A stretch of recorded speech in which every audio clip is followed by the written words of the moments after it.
And new tonight, the city of Mariupol is in crippling condition after repeated attacks on civilian areas. And now we're hearing about the harrowing escape from a Ukrainian journalist who fled the city about a week ago. She tells News 12's Shosh Bedrosian in an exclusive interview the horrific details of what she saw inside of the city and what she wants viewers to know now. Shosh? Roxanne, Mariupol is situated in a very specific location and an important location for the Russians. Mariupol is a port city, and if it is controlled by the Russians, it would then connect the annexed region of Crimea. It would then link together the eastern side of Ukraine, which is also controlled by Russia right now. We spoke with a woman named Katerina who fled Mariupol, who tells us what it was like inside. She spoke with us through a translator tonight. I decided to stay on purpose to help other people with psychological support, with food and some other things. This is 31-year-old Katerina Erskaya, a former war journalist who knows how to tell a story in hopes of helping others. Well, this time she shares her own and helping in the form of humanitarian aid for those who stayed in war-torn Mariupol.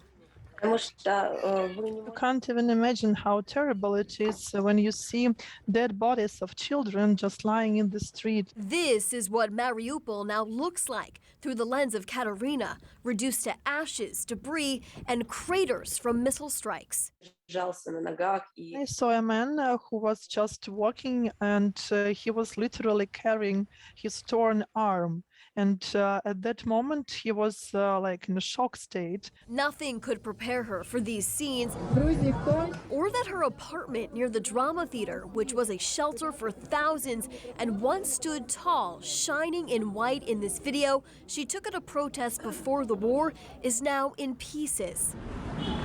Katerina and others fled on March 16th, going through 15 Russian checkpoints where all of her items were searched when this happened. Instead of approaching us to ask some questions or to see our belongings, the man started shooting at us with his machine gun.